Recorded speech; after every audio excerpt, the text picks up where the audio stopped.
Queria destacar, não sei se vocês vão entrar nesse assunto, mas apesar de adiado, está sendo preparado um pacote econômico grande que o governo deve anunciar essa semana e tem uma série de medidas que podem ter efeito na economia, né? Essa é a proposta. E abordar justamente isso agora, Vai lá, viu, Cris. Lana? Porque o governo adiou, né, iniciativas que seriam apresentadas amanhã, visando Isso. emprego e renda. O pacote aí, o Renda Brasil, o Pro Brasil, enfim, é Pro Brasil que engloba uma série de coisas, né? Já tinha um Pro Brasil anterior que era de obras e agora seria um pacotaço, o Pro Brasil, que tem o Renda Brasil e tinha também obras, outras coisas ali. Inclusive programas ali para substituição de renda, enfim.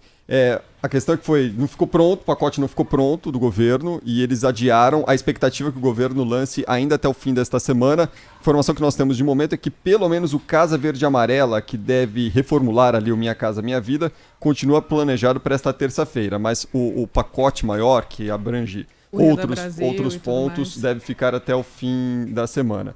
Afinal de contas, tem que se achar uma equação que caiba, né, tudo no bolso, que eu acho que talvez seja o principal alvo ali, principalmente do ministro Paulo Guedes, né, Cláudio? Só uma pontuar antes, Cláudio, além do Casa Verde e Amarela, tem a Carteira Verde e Amarela, isso. que está dentro do pacote e que pode também sair essa semana, porque era objeto de uma medida provisória que acabou caducando no Congresso Nacional. Isso. E essa Carteira Verde e Amarela era a redução de custo de imposto para a contratação de jovens, e agora ela deve ser maior, para justamente estimular a retomada das contratações no mercado de trabalho. Ainda não está cravado, lógico, tem que esperar a proposta ser formalizada pelo governo, mas para quem ganha um salário de até 1.000 e pouquinho, contratar ficaria mais barato, a carga tributária seria um pouco menor e a gente vai assistir, claro, o governo anunciar os detalhes do que seria essa Carteira Verde e Amarela. O governo pretende várias coisas, como, por exemplo, anunciar a desoneração da folha de pagamento para salários de até R$1.080, alguma coisa assim. Há também uma possibilidade de redução dos salários do setor público em 25%. Nisso eu não acredito, mas de jeito nenhum, né?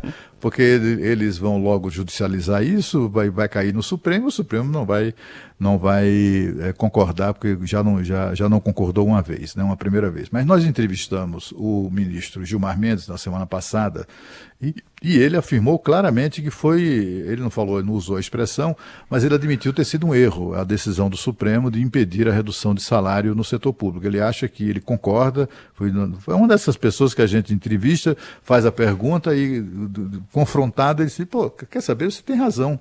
E ele deixou claro que o Supremo, o país, mas o Supremo deveria rediscutir esse assunto, porque afinal de contas é preciso sim, já que todos estamos sendo sacrificados no setor privado, né, com 13 milhões de desempregados, se você considerar aqueles econômicos que perderam o emprego, se você considerar aqueles que ainda não conseguiram nem sequer o primeiro emprego, aí vai para 20 milhões de pessoas desempregadas neste país, né? As empresas, muitas delas pequenas, já foram embora, já simplesmente foram extintas, né? Outras empresas não sabem se vão conseguir sobreviver até o fim dessa crise, ainda estão lutando para sobreviver. E, enfim, num quadro como esse, o setor público, o serviço público brasileiro, age como se não tivesse nada a ver com isso. Nada a ver com isso. Como se não vivesse nesse país. Como se a crise fosse um problema nosso. Como acontece sempre, né? Sempre que há uma crise, quem paga essa conta é quem está do lado de fora do setor público. Você vê a confusão que deu a história do veto do presidente Jair Bolsonaro, aquela história. Aquela confusão todinha era para manter o direito de ter aumento salarial em 2021. A medida apenas proíbe o aumento, o reajuste salarial em 2021. Em 2022 ele pode ir à forra, mas em 2021 não. Quer dizer, num quadro em que tantos trabalhadores perderam o emprego, outros perderam grande parte dos salários, né? Tiveram que negociar, trocar a estabilidade no emprego pela redução salarial. No setor público, nada. Eles nem sequer ameaçam discutir o assunto. O que a gente espera que agora aconteça com o lançamento dessa Super PEC.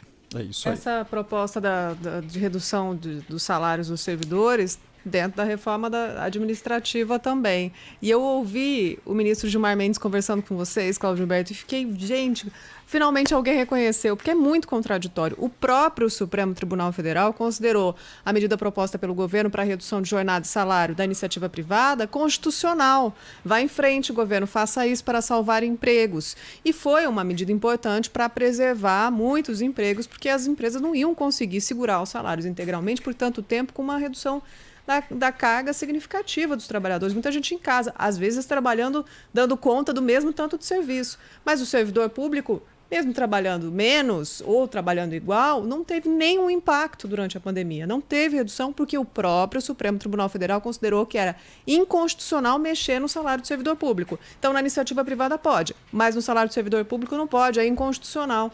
É muito contraditório, né? Eles têm estabilidade.